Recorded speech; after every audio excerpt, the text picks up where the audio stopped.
Yes, ma'am. Good evening, everyone. It's Ron. This is Monday, December 15th already, a little after 6 p.m. So let's get started and see if we have any questions. Any questions, anyone? Any concerns?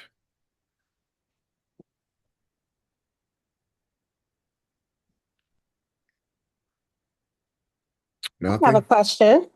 Okay. So yesterday, Pastor, you were talking about portals and portals closing. Is part of what we are also seeing happen with particularly Black women being fired and taken out of these places where they've been kind of like the battery. Is that another form of a portal closing since they have been the ones to kind of be giving birth to different things in these spaces?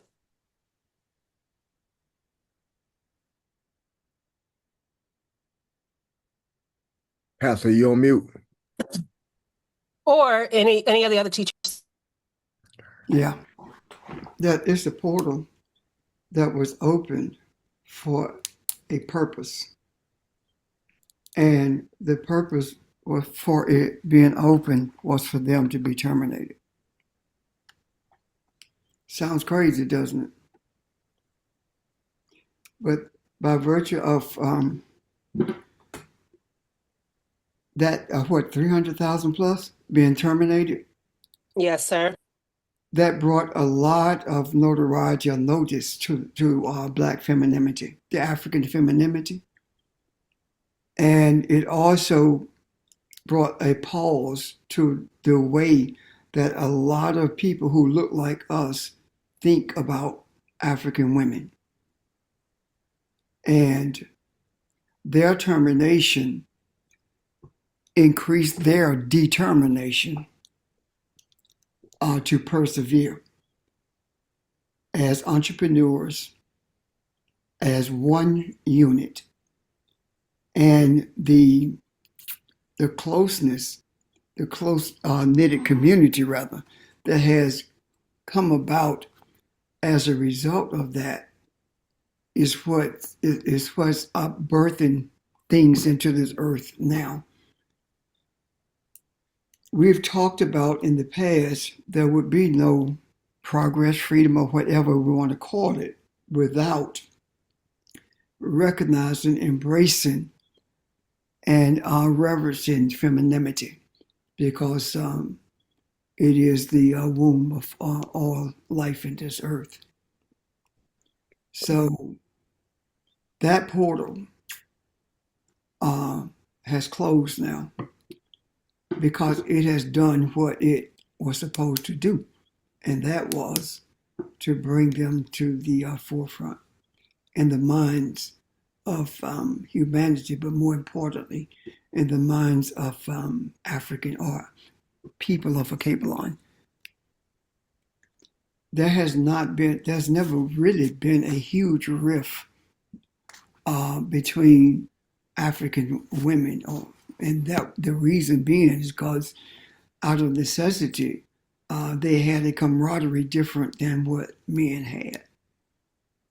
But this just solidified it, and also brought the masculinity of the children of Cabelon into the fold more so than it was in the beginning, and that had to be done.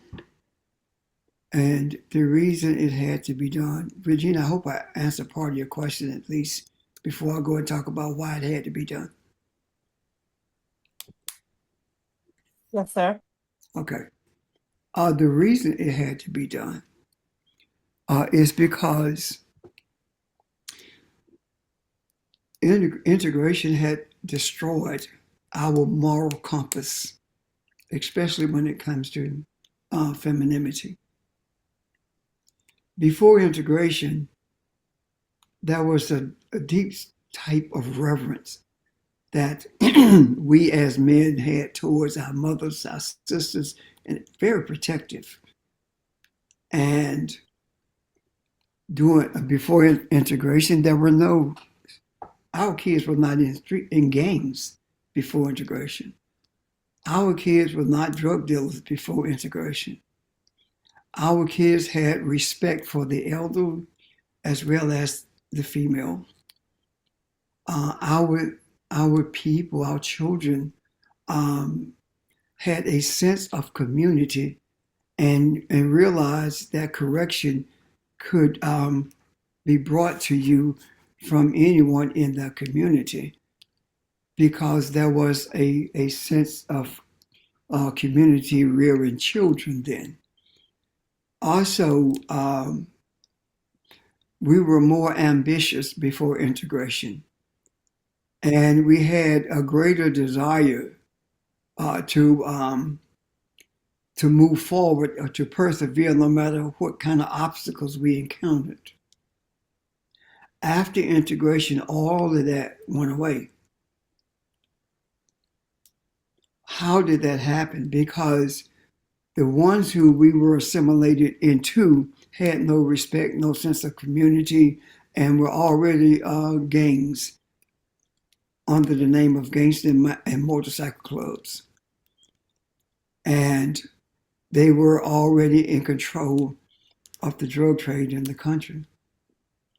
So this assimilation did a lot of damage to us that we are just now beginning to recover from. And one of them is this termination of African females also is a recovery. And one of the other reasons is because our women had begun to think like white women in an individual manner. That I got mine, you get yours, and black women had become a wall, a wedge between our people, and that wedge was created by the lies that were put in the news media that black men were walking away from their children and black men were not paying child support when there were far more white men who walked away from their children, and the default in child support is double of white men is double that of black men. So there has to be a lot of correction that takes place, and if it's not birthed by our women, it won't come into existence again, because the stalwarts in our communities were our mothers and grandmothers. I remember very clearly during that period when an athlete was on TV, first thing he said was, "Hey, mom." Now they don't even think about it at all. So we I suppose had to go through this phase of assimilation in order to learn the um, the tactics of Pharaoh. Uh, I suppose we had to go through this in order for us to see that this system of capitalism was not built for us. It was built on our backs and was not intended for us to prosper from. So all of these things have been shown to us because of assimilation and the fact that our women were terminated in the numbers that they were speaks volumes about what has been brought to bear in place of that. So the community is beginning. You begin to see a community being forged all over again, and I do believe that it has a lot to do with that ladies being terminated, because when our women come together and we support them, that is the foundation of community, and we are seeing that being forged as we speak. So I thank you, Regina, for raising that question, and I hope that not only do we understand or see the what I was trying to say about the portal, but also about what is being formed as a result of these terminations having taken place. We have to get to a place in our thinking where we understand that this system has never ever had any desires to support us or to see us progress, ever. And the moment that we begin to put out all of our eggs in the basket of this system, the system does not break the eggs that's in the basket. They take the basket and the eggs, and we start all over again. So right now, we're being forced to look at a picture that we don't want to see. And that picture that we're being forced to look at is all of these ideas that we had about the grandeur of being successful based on the amount of money and material things that we accumulate. All of that is going down the drain because the Creator is going to do something whether we like it or not, and that is going to show us that our sustenance does not depend on how this system treats us. Our sustenance depends on how we recognize who we are and how strong a community we can forge. So, and that's totally different than what we have been experiencing. Questions or comments? I have a question. Sure. Okay. This is Evelyn. Uh-huh. Go ahead, babe. Evelyn? Oh, okay. Okay. I thought you were on the phone or something. Honor to the ancestors. Sorry. Pastor Dave, when I think about portals, I think about walking into a new dimension or walking into a new world or a different world. Mm-hmm. What is your definition of opening and closing? Of a portal? We did come into a new world. When 300 plus thousand women of Akabalon were terminated, that's coming into a new world. That's something we had not experienced before. Because the objective was to make sure that a handful of African women are being promoted in order to create a greater division between males and females in our communities. This whole idea of I don't need a man did not come from African women. It was introduced to African women by the media and through the songs that the record companies put out there. And you say, well, our people sung them. Yes, they did. But there were songs that would not be produced if they did not send a certain message. And and those messages that they sent was messages to divide our communities and disrespect our females. So now we are living in a world that we have not lived in before.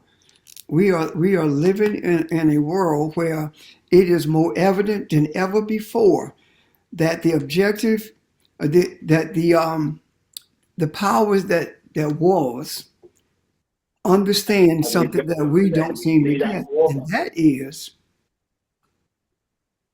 the destruction of our females and the disrespect for our females is the easiest way in the world to destroy us as a people and to control us.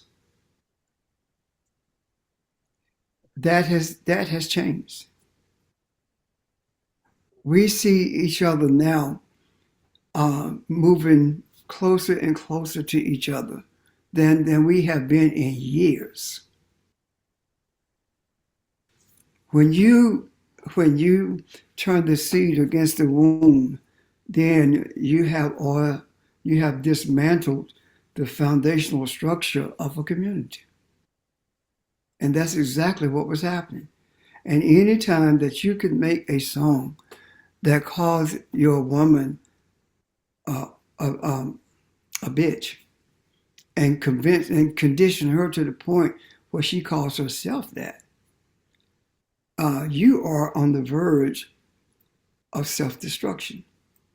You are actually annihilating all the respect that we had for femininity, and femininity is also disrespecting itself and elevating it, not elevating, I'm sorry, but separating itself from masculinity by virtue of saying, I don't need a man. What do you bring to the table? And what you bring to the table is always defined as money, as opposed to the personality or the desires and ambitions of the person who you're talking with. It's no coincidence that our women were making more money than we were. That's no coincidence. It's no coincidence that we were seeing black faces of females in corporate boardrooms rather, corporate boardrooms instead of males. It's no coincidence. It's no coincidence that the highest rate of college graduates are black females. That's no coincidence. That happened because our males at 15 was being charged with felonies and they couldn't even get the money to go to school. So it's no coincidence that our females seemingly were being elevated, but they weren't. They were being separated from us and we from them. And the anger that was engendered from that maleness, the seed, took it out on the womb and sought to dominate the womb in a different way than the womb was dominating it without even knowing it. So none of this is coincidental. All of this, what happened, if I must give a history of it, what happened is this idea of integration was sold as integration, but it was assimilation for the express purpose of controlling the African community in this country. And the reason that kind of control was desired is because with inferior books, with inferior schools, we had superior teachers. And our educational level was far beyond those who sought to oppress us. In order to tamper that down, they brought us into a place of assimilation, and they saw something there. Not only can we control their education, we can also destroy the pride of their men by putting them in classes that's lower than where they should be, frustrating them, and they being expelled from school simply out of frustration or anger. And in addition to that, they also saw that once we do this, we can start raiding the restaurants for no cause. In the on Black Wall Streets, like the Wall Street and Union, after integration, they did everything they could to shut down everything on Wall Street, and they were successful in doing it. That was to keep us from prospering. And and if you look at all of the things that were done, they found out that burning our towns down, burning our businesses, lynching our people, none of that was curtailing our progress as we saw it as progress anyway. However, when we were assimilated, it destroyed everything we had. They got rid of our teachers who were superior. They got rid of our schools. They got rid of everything that we had that was beyond what they expected us to have. And what we did, we began to migrate towards them. And in migrating towards them, we started embracing their attitude because they didn't have a culture. started embracing that attitude, and they started appropriating our culture even more so. And as a result, we started seeing ourselves as being more white than we did black. And you say, well, I did. Yes, you did. It wasn't with your lip service, it was with your actions. When our desires became the same as theirs, and we were willing to sacrifice our bonds with our families in order to get more, that is thinking the way they think, because that is not our mindset. Our mindset is family and community. That has been our mindset up until that point. So now we are being shown by our Creator that how damnable the system is, and what we have bought into by virtue of being so supportive of this American system. And as a result, we are beginning to see ourselves for who we actually are. And Evelyn, have I covered so far what you asked? Because there are some other things I want to add to this, okay? Another question after that. Well, you better ask it now, because when I get on this roll, it might take a minute. Okay, so I just want your take, because I heard this guy say that anytime you enter a door and it goes into a room or any building, you're in another portal. That's simplicity. That's not spirituality. That's somebody's opinion. Okay. That's a physical door that you went through, but you're still in the same world.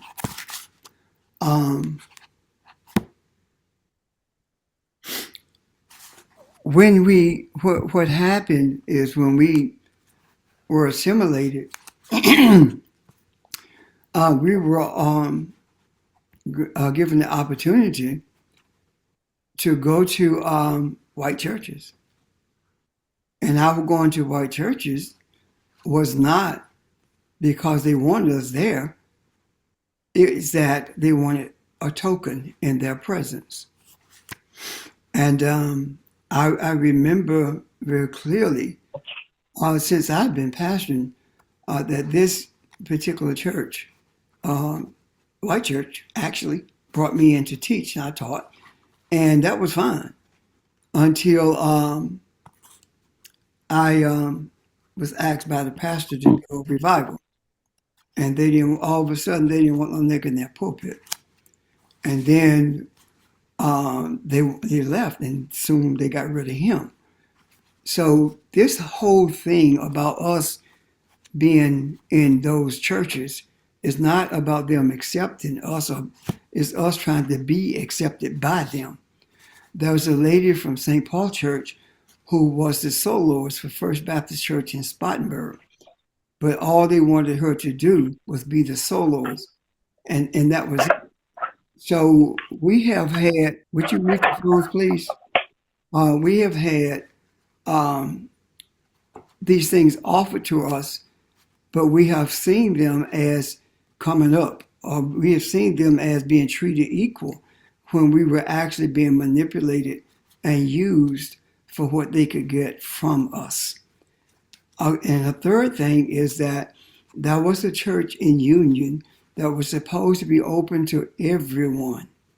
And they would run their buses, their vans into the black communities, picking up kids, taking them to church, and one of them died and wanted an African man to do the funeral. And they quickly found out from that pastor that they were still niggers, because he said that to them. No nigger can come in my pulpit, is what he said.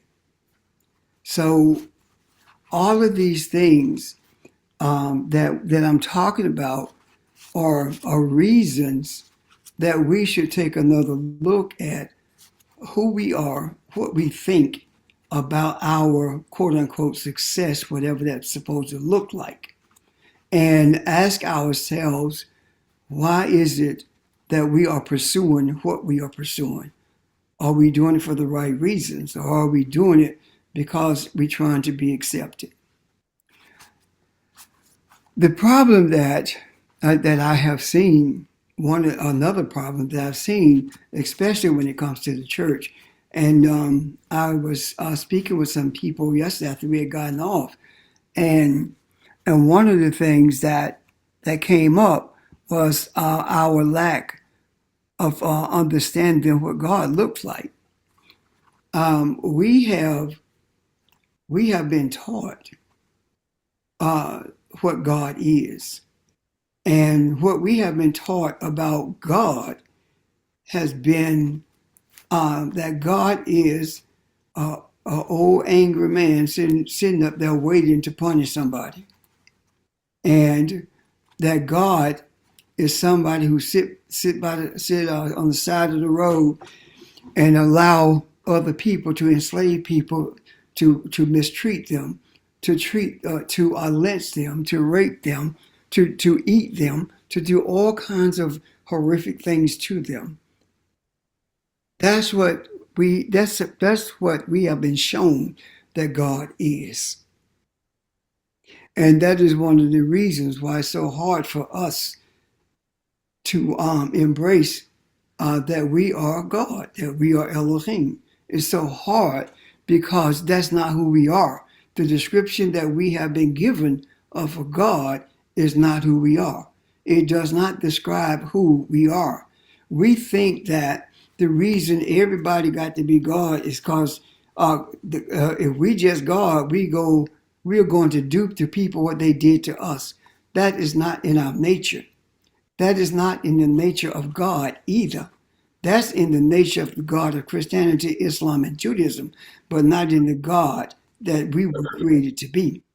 If that were the case, we never would have been enslaved because we would have slain all of them and would none of them been left. So we have to look at who God is, who we are, through the eye of the African and not through the eye of the European. We cannot look at God through Christian eyes. We have to look at God through the eyes of a Babylon. And when we do that, we begin to see what true love looks like when it comes to not only humanity, but everything that breathes in this earth, all the life in this earth, but not only the life in this earth, but all the inanimate objects as well. We began to see what forgiveness looks like, and we began to see what it looks like to rear your children in a manner that is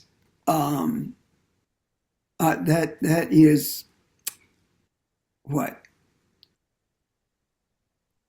That is rear them in a manner that fits the principles of Ma'at, loving kindness, the principles of truth, and forgiving those who do wrong to you, those kinds of things. When we are able to embrace that reality about God as opposed to the lie that we have been told about God, then it would be more easy for us to see ourselves as being God, because we are not seeking to do anything to anyone who did something to us. We're not seeking to lynch anybody. We're not seeking to cannibalize anybody. We're not seeking to murder anybody. Neither are we seeking to create a community where where there is something called the working poor. Kanye West made a statement, and the statement that Kanye made was, the only place on earth where you have a group of people who is labeled as the working poor is in America. No, you work 40 hours a week and you still poor. That is not who we are. We don't think like that.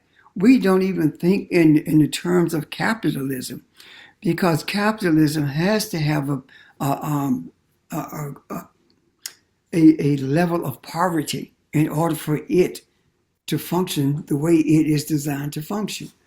We are not like that. We are not people who will simply imprison people and make up charges against them simply because of the color of their skin and fill the prisons with them.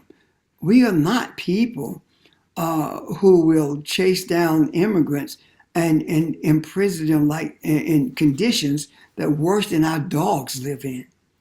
We are not like that. We are not the people who will go into a white community and shoot them simply because they're white. That is not who we are. That has never been who we are. And when we understand that we are not like that, and we begin to see that we are the most forgiving people on earth, we can see that part. But it seems difficult for us to equate that to being the characteristics of Elohim. The characteristics of Elohim is different than anything that we have ever experienced in this system. Now, being Elohim is a lot of, if not all, of what we experienced when some of us were growing up children in a community. Our community, we treated each other with respect. We treated, the children were treated with respect and always encouraged to move forward with their lives. We had problems, but we had no problems like we have experienced at the hands of this system.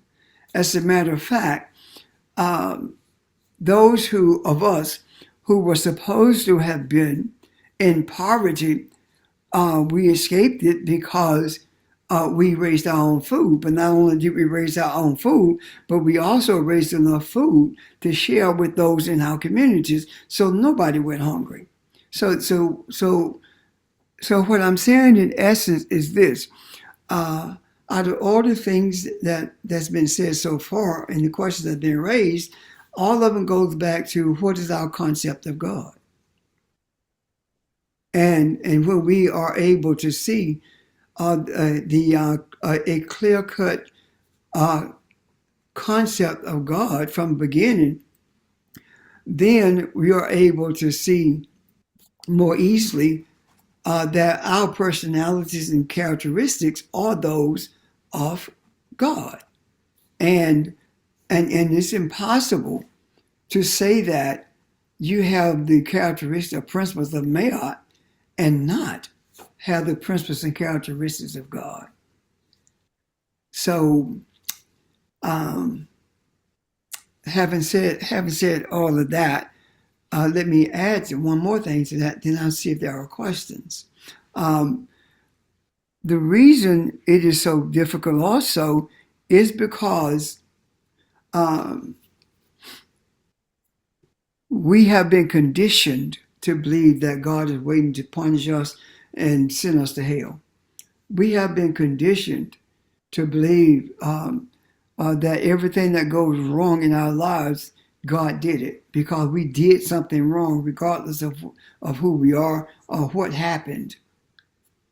We have been conditioned out of being who we really are. We have to recondition our self-image, and we have to, and then recondition our self-image. We will begin to see a clearer picture, a more truthful picture of what God looks like. And I don't mean in physical terms. I'm talking about in terms of the emotions as well as the inner relationships that we have with people who look like us and don't look like us. Keep in mind that one of the major reasons that we are not like that is because the way people look, every person who looks the way they look on this earth, they look that way because we are the blueprint for all of them. And an African woman can have a baby that look like a Chinese because she has that mitochondrial DNA for everybody on Earth. So when we take that in consideration, and then we began to understand that we created everyone in this earth, then we cannot we cannot be vicious towards anybody. We cannot be vindictive towards anybody. But we have to be loving, and we have to be kind and forgiving to everybody because they are our creation. Ron? I'm So, just thinking. Pastor, I have a question. Okay. Ron, you have a question? You go ahead. I was trying to put it together in my head, but go ahead. Go ahead first. I'm sorry. Go No, ahead. I'm still pulling mine together too. I was just wondering,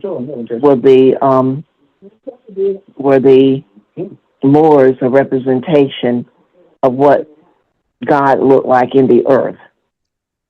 If that Yes. question makes sense to you. Yes, it does, and I will address that. Yes. Um, when we look at the Moors, first of all, the Moors ruled Spain for over 700 years, and in actuality, the Moors ruled Spain longer than this country had been in existence. And when the Moors ruled Spain, they actually they reintroduced civilization because Africans tried to civilize Europe before the Moors ruled Spain. And because of the brutality, they left and went back into Africa. However, when the Moors moved into Spain, they taught Europeans hygiene. They didn't even know what soap was. They believed that if you got in the water, your pores could be filled with disease and you would fall sick. So they didn't take baths. And the Moors uh, taught them sanitation.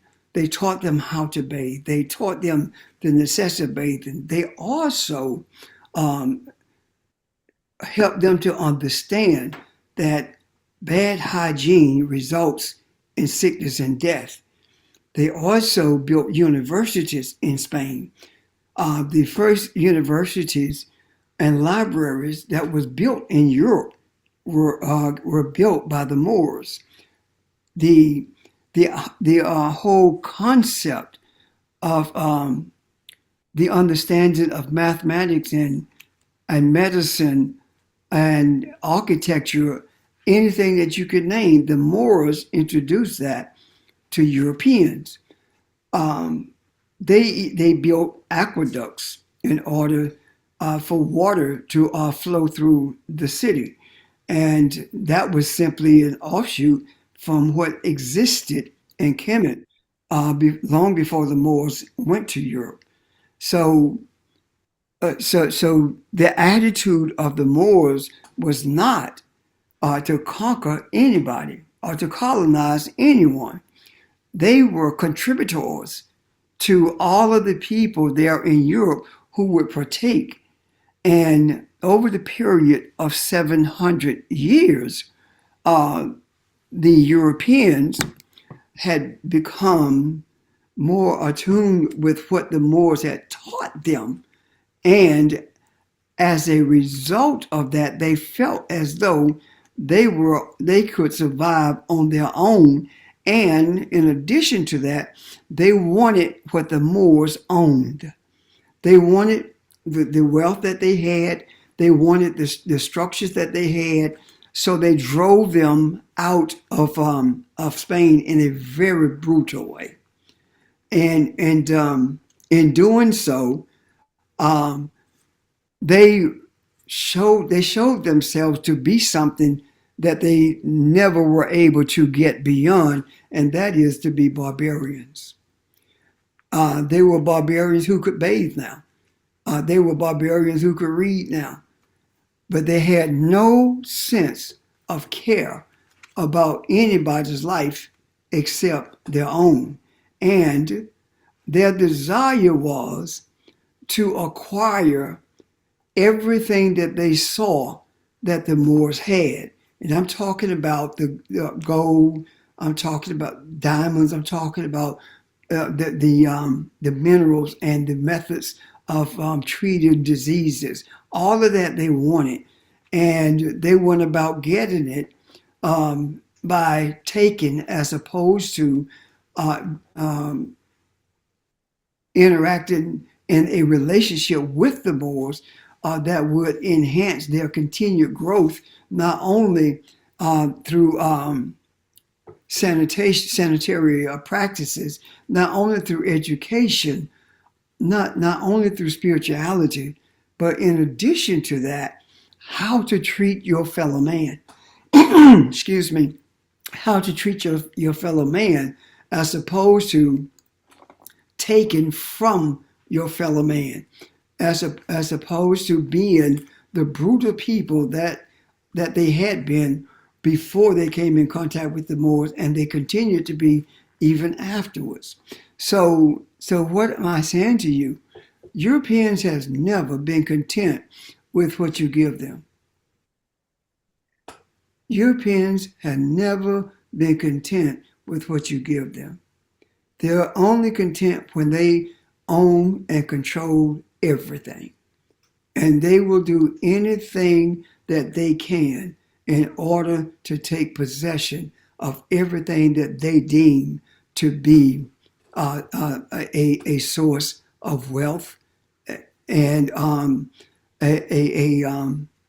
a source that will give them authority over you.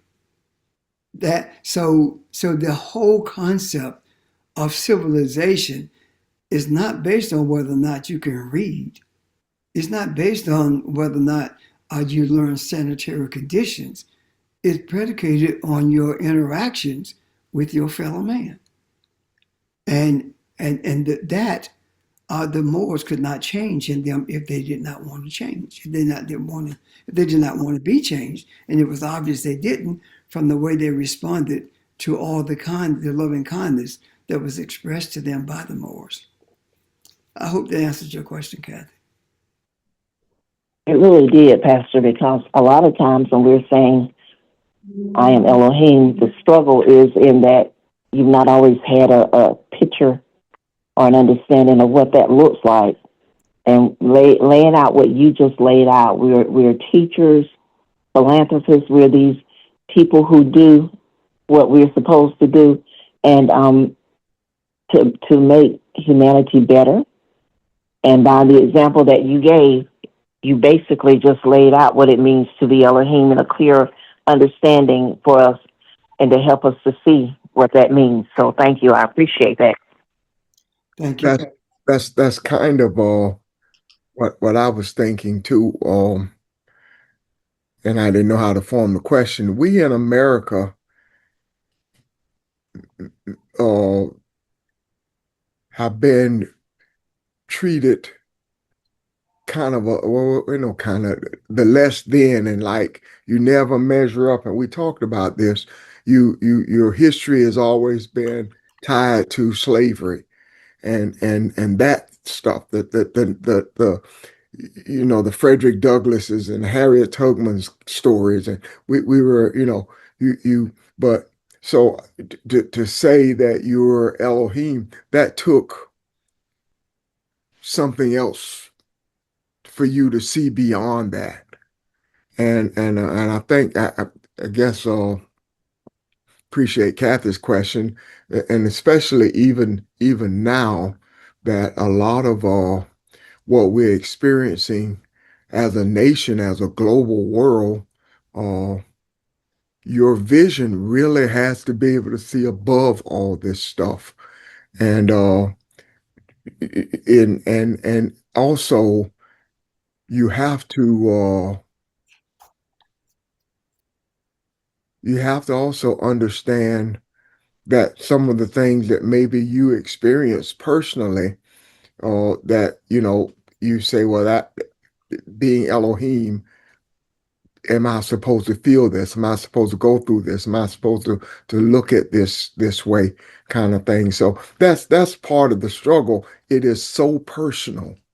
And I think that's part of growing up in this land, as we've talked about before. But I'm just saying that's part of what has made this difficult when you stop and think about it. Thank you, sir. Audrey? Um, Speaking of the Moors, I just wanted to add the fact that even though the Moors brought civilization to Spain and Portugal, which were kind of the same thing back then, even though they brought civilization to that area, and we're moving somewhat into the area called France now, it was the Roman Church that decided that no, we can't have these people ruling over Europe. So it was Christianity itself in the beginning that decided that, even though the Moors had brought civilization, that, Christianity wasn't for them and we need to get rid of them. So that was the impetus, because of the Inquisition that had started around the same time that they got rid of the Moors. So with the ramification being that, Christianity was never meant for us. Right. It wasn't.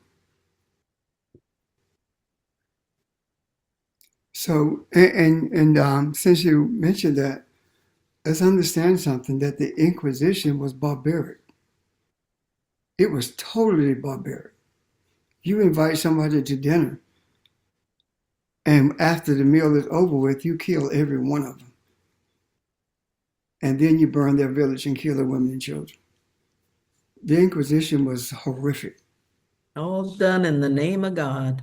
Every bit of it. With the Christian flag that flies in the churches to this day. So the whole aspect, all the aspects of this is barbaric. And when we talk about being Elohim, this is not what we're talking about. As a matter of understanding, please know this, that there are so many things that's written in the scriptures that have been manipulated to the point where if you really look at it, you will believe that the one who created everything that is created is also the biggest villain in the Bible. Kill all the children, kill all the women, kill all the sheep, kill the cats, the dogs, the pigs, the ants, kill everything there. And that is take the literal belief about God that we have been taught. And that's not true at all. Because when the scriptures talk about the Amorites, the Jebusites and the Hittites and all of those ites, every one of those means something. These are not people.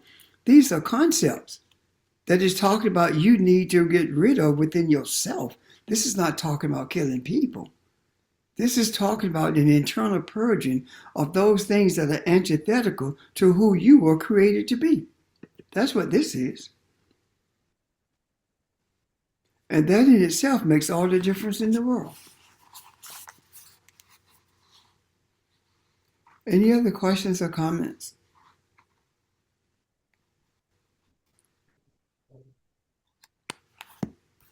Hey, Pastor, I have a question. Mm-hmm. John, when he was on the, well, it might not be the way, I'm just telling the way it was said in the Bible. When John was on the scene, he was doing stuff Orthodox different than what the so-called Christian people in church and in the synagogue. He was doing a whole lot of stuff way different, and they wanted him to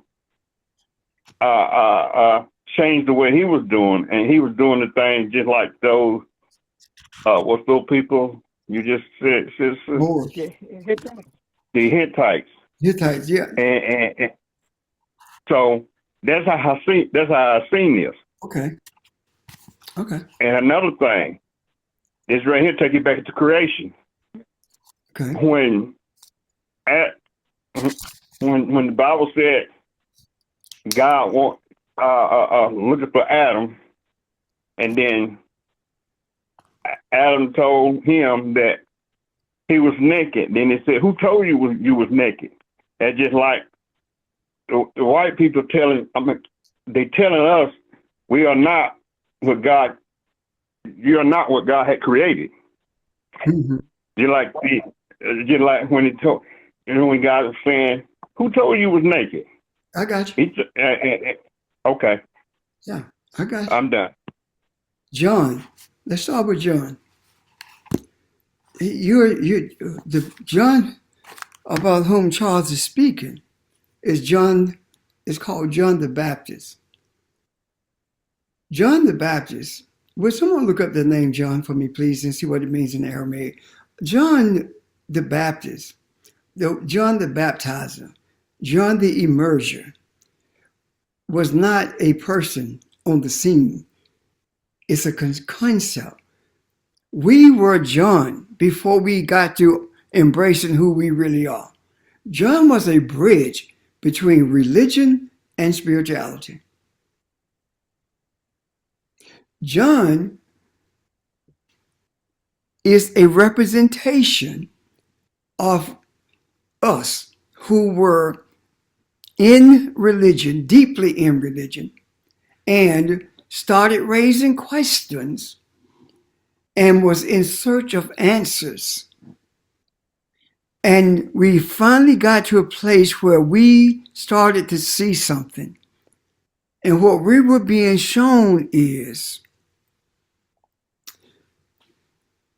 we were being shown that the day will come when you will understand that water is not what cleanses you.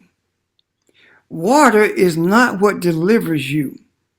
You will come to the day when you will understand that it is your spiritual essence that has the power to purge everything from you.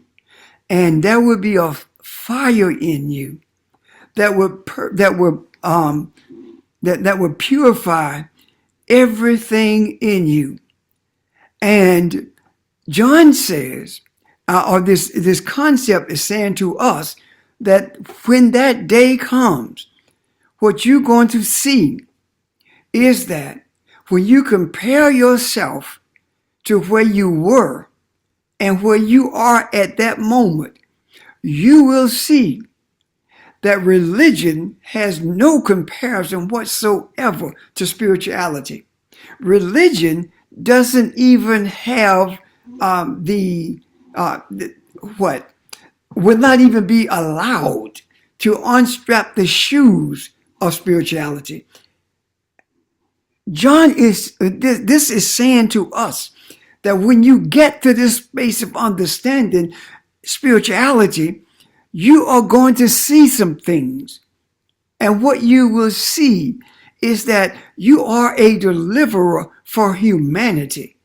And we saw all of that in that bridge that's called John the Immerser.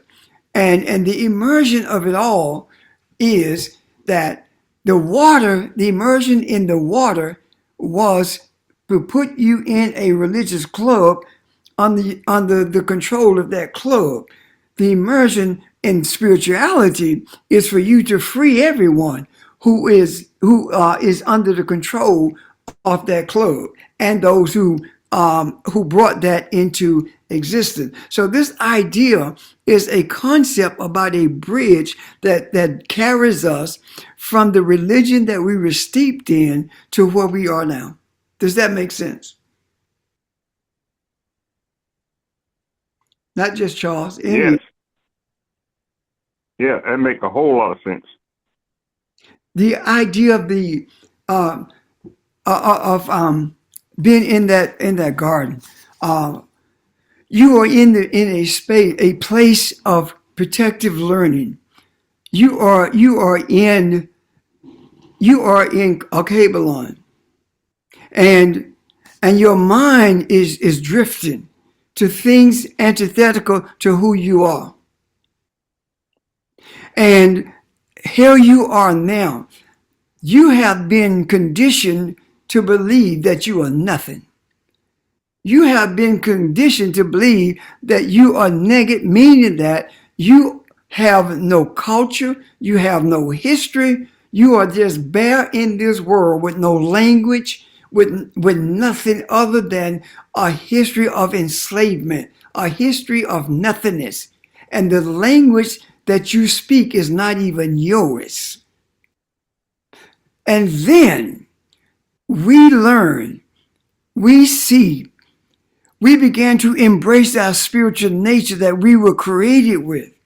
And then we hear the words, you must begin to see and embrace who you were, as opposed to holding on to who you were told you were. You were conditioned to forget everything about you. And now the Creator is saying to us, you must embrace the essence of your origin. And one of the major ways to embrace the essence of your origin is to see what happened in your origin. And then we were able to see that our ancestors were guided by the ancestors who had transitioned before them. And the ancestral guidance was so from the beginning. And when we return to this idea of ancestral guidance and ancestral interactions, what do we begin to see? It is then that a picture is painted of who we are. And when we see who we are, the anger, the hatred leaves us. We are not angry with anybody. We don't hate anyone. It is up to us to be the preparers of the breach so that we can do what we were created to be. And that is to bring into the midst of all of the humanity who came from us, and understanding that balance comes and balance is sustained by the principles of Mayat. So you are not naked. You were told you were naked. You are clothed and in your right mind. So live accordingly as opposed to living according to what you were told you were. Does that make sense? That's what this is all about. Can you see that picture, Yes. George? Yeah, I was just going to say, it is written that a picture is worth 1,000 words, right? And a symbol is worth a lot of, a lot of pictures. But what I'm contemplating or what I'm giving thought to is that Western society has taught us the perception of utilizing our senses in terms of what they wanted us to know. So when we talk about what we've been seeing, what we've been hearing, what we've been tasting, what we've been smelling, etc., in terms of our senses, is at that point now that we know in terms of what was the pictures, what was the hieroglyphics. And I think now when you talk about images, I see it much more differently now than I did when I was in church. Yeah. And so to be able to see and experience that change, when we don't communicate or when we don't act with the counsel of our elders or our ancestors, then we're acting alone. And what I Yes. mean by that is we're not, being aware of the truth. In the principles of Maya, it talks about, I will not act against my ancestors. And so, again, when we begin to appreciate where we are now, to know, that again, we are erasing the tape in terms of those images, those physical senses, in terms of things that we have thought was the truth. But I think when we begin to look at, as you say, again, as we talk about Jesus Christ and we talk about, Jesus was Haru. Now that gives me another mindset for us to be able to appreciate, how do we navigate the tears in terms of, again, what we've been crying, not knowing, but now coming into the truth. So I think that what I'm just trying to say is that as we were taught, with regards to our perception of things or the images that we see, now we can see it from the truth We can see it through our eye. through our eye. Yes, sir. Yes. Yes. And I think that that's, again, where I'm saying I really appreciate, where we are in the now, because it just makes it much more clearer, and it makes it much more certainty in terms of us knowing um, that not only we are Elohim, but the fact that we're able to create the energy, we're able to create the power to change mindsets for the betterment of humanity. Right. I'm done. Thank you, sir. Thank you. And all of that makes all the sense in the world.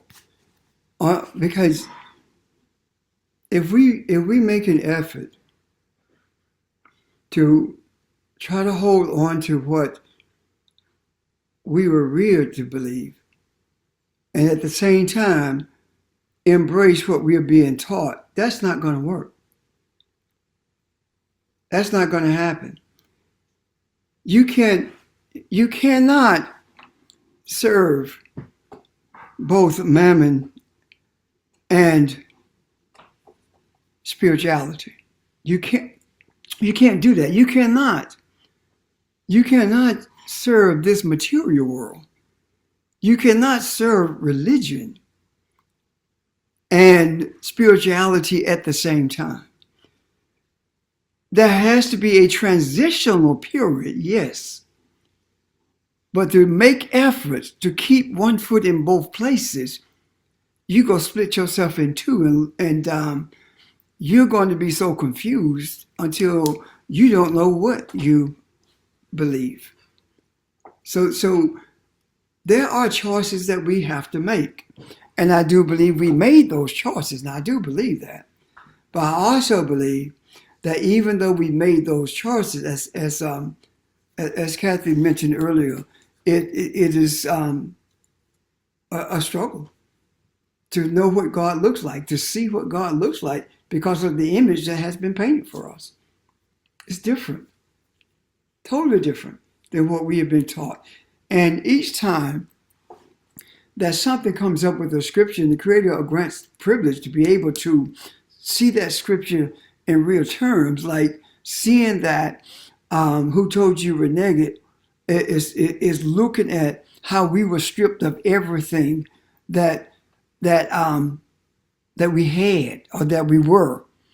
I saw a video today, and I sent it to some, and the man who was teaching us, a historian, and what he said is that the slave owners from South Carolina and North Carolina went to Germany, and they asked the Germans, how is it that they could control their slaves?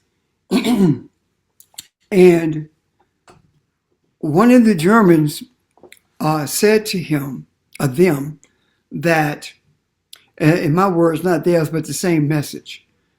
Where are they from? Some from Timbuktu, and he gave a place. They say, that's the problem. You will never control them if they are being told that their ancestors were from Timbuktu. You will never be able to control them if they know where they came from, if they speak the language. You will never be able to control them. In other words, you have to take everything away from them. You have to convince them that you are nothing, is basically what they were saying. And that's exactly what they did. And to this day, we're just like that elephant with the string on his leg. We were in chains and we felt the bondage. We desired to leave the bondage, but now the chains have been removed, but the thread is still there. And if we tug on it and feel it, but we create the resistance of a chain in our minds instead of breaking the thread and traveling the journey of spirituality that is necessary for us to do if we are to be who we were created to be. Does that make sense? We have to do that, because it's not coming to us without us doing what is necessary to travel this journey. And I want you to think about, give some thought to this as well.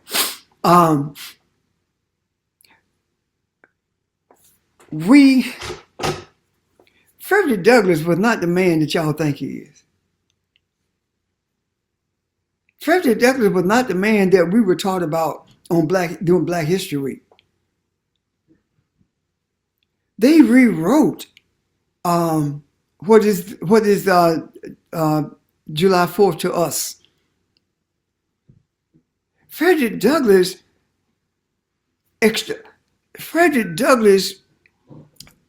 challenged the church. He called the church racist. He called them a building full of white supremacists. That part of Frederick Douglass you don't hear about. Frederick Douglass was not that little smooth orator that he has been presented to us as. He was fire.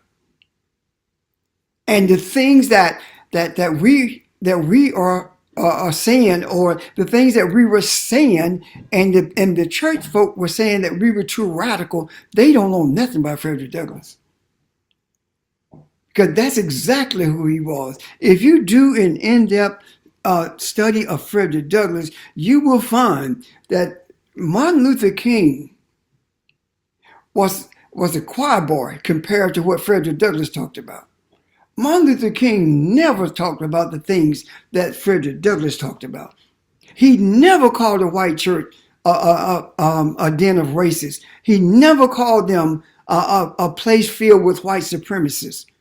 Frederick Douglass, during that period of time, when you compare where he was then and where the civil rights movements were at that time, you would have thought that the civil rights folks would have been more forceful, aggressive than was Frederick Douglass, but that's not true. Frederick Douglass was more aggressive than anyone who stood on the block and talked about us and our deliverance. That's the watered down Frederick Douglass is the one that you read about. But then I can also say the same thing about Martin Luther King too. Because you don't hear them talk about King regretting integration, but that's what he said. You don't hear the totality of his speech. You just hear the parts of it, I have a dream. But you don't hear the rest of it. If we were to delve deeper into an understanding of the people gone before us, then we will begin to see that there were regrets. But we also will begin to see that in the face of slavery itself, there were men like Frederick Douglass, like, of course, you know about Nat Turner, but there were men like that who stood on the blocks and said what needed to be said without any fear whatsoever, knowing that any moment they could be killed, but it didn't matter. Because if you don't have anything that you're willing to die for, then I ask you the question, is life worth living? Is it worth living? And I never forget that. Never forget that. DeWitt and I were downtown in Union. And the Klan had a rally. We did some things. And we were told that they were going to kill us by other white people because of what we did to harass them. And when I got home and said and told my grandmama that, and she said to me, if they kill you, they can't eat you. If you don't have anything that you're willing to die for, then what do you have to live for? And that had a great impact on my life.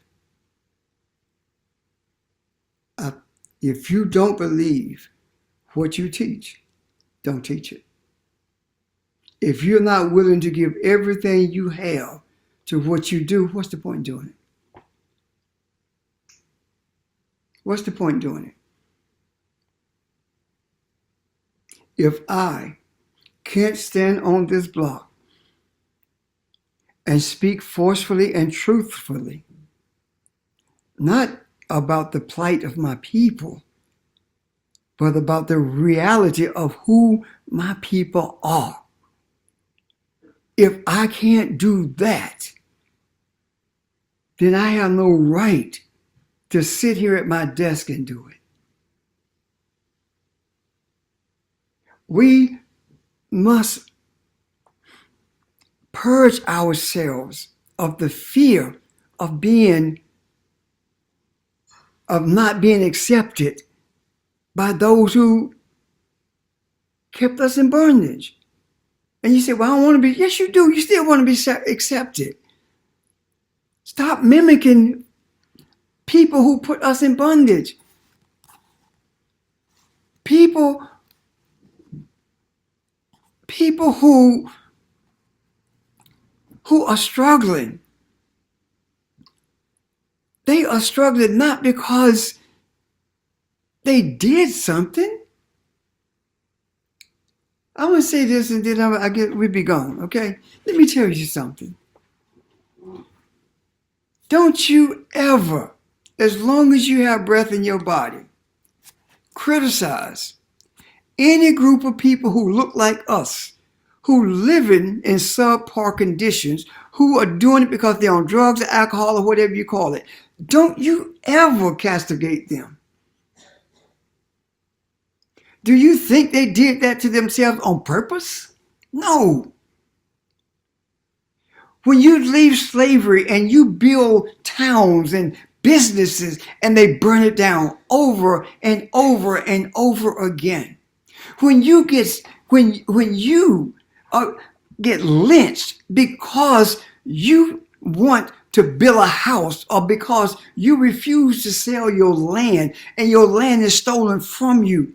When you live in a community and they flood your community and now your community is under a lake. When you are in Wilmington, North Carolina in 1898 and you run in this town, there are more 70% of you are in this town and the white men killed the mayor and everybody else in that town who did not leave. And the only people who left in that town now after that is 1,000 folks. When you go through this kind of trauma, when you sit and watch your wife being raped by the one that you sharecropping for, and you can't do anything to stop it, and when your schools are torn down, and you are forced into classes where you are not wanted, and you get the degree and then you go get the job and now you training a white boy who don't have a degree, who can't read his name, but he is your supervisor. when you get to a place where you can buy a house, and now they begin to condemn the houses around you, and they buy one house and sell it for 3 times the price of yours, and now the taxes go up and you can't afford that house anymore. Now you lose it. When all of these things are taken together, don't tell me to get over it. And don't tell me that frustration and hardship is not a factor in what I am going through. You put all these drugs in the community, and you continuously bring them in and put them in our communities, and there are no jobs. There's no assistance for anyone in that community, and here we are. Where are we? No jobs, no assistance, no way to survive. What do? You take the only way you know to feed your kid, and now you are blamed for everything that's going wrong with your life. That is just the reality of our plight in this country, and it still happens to this day. Think about that before you look at somebody and say they're just no good. Think about that.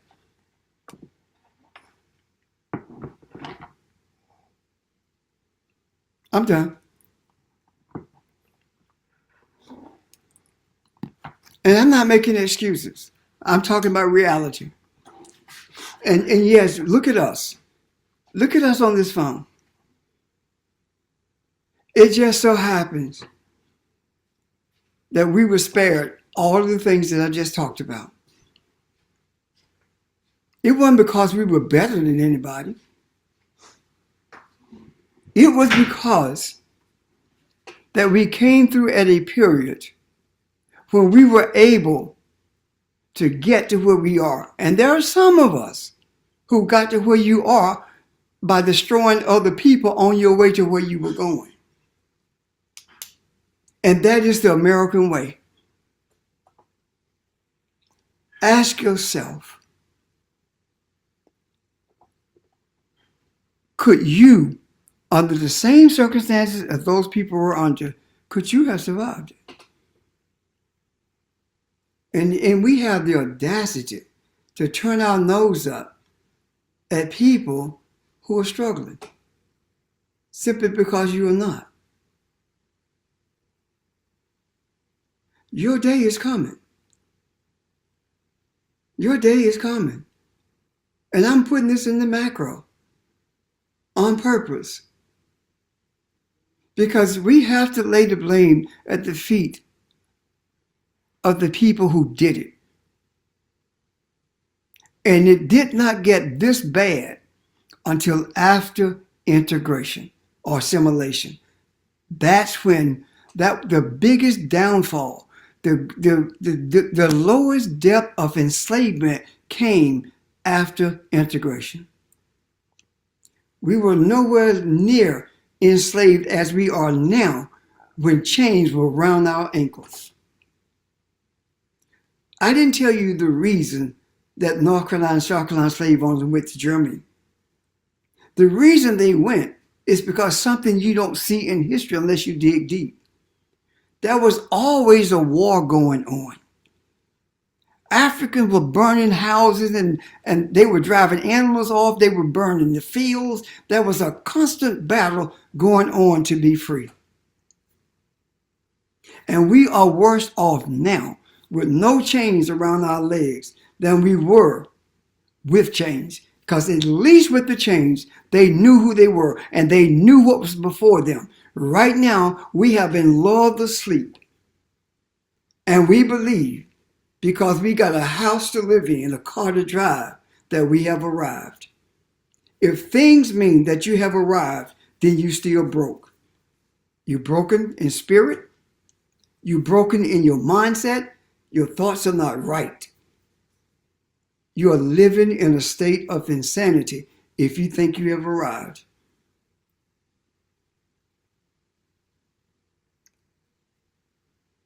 Chris Rock says, there are very few wealthy black folk in this country. And what he used as an example, he said, not Magic Johnson, he said, but that's true too about him. But he said that Shaq is rich. Shaq is not wealthy. The one who's wealthy is the one who signs Shaq's check. That's who's wealthy. He just rich. And that that should give you a new way of looking at things, because if he rich and somebody signs this check, they can stop signing when they get ready. And if you don't think the government can break you, ask James Brown overnight. So all I'm saying to you this evening is this: love our people. Don't criticize them for what they are, because they didn't put themselves there. Blame them all we want. Circumstances that we were forced to live under resulted in this, because when we were living in our own communities, some of you my age and close to my age, you know for a fact that we had none of what we see now when we had our own communities. Circumstances did us like this. European mindset did this to us. And we have to change for us and for them. Those who did it to us, we have to change them also, because they are our offsprings. Hate doesn't change anything. Love changed everything. I'm done. No questions, no comments? Pastor, I ain't have any more comment because everything you spoke has been always there in me, and I understand what you say real cold-heartedly. Thank you. I'm done. Thank you, Charlie. Ron? You muted, Ron. Okay, thank you. All right. No more questions or comments. We will stop here for the evening. Thank you, everyone. Guys, have a good evening. Family. All right. Thank you. Mr. George. Thank you, everyone. Bye. Bye. Have a good week.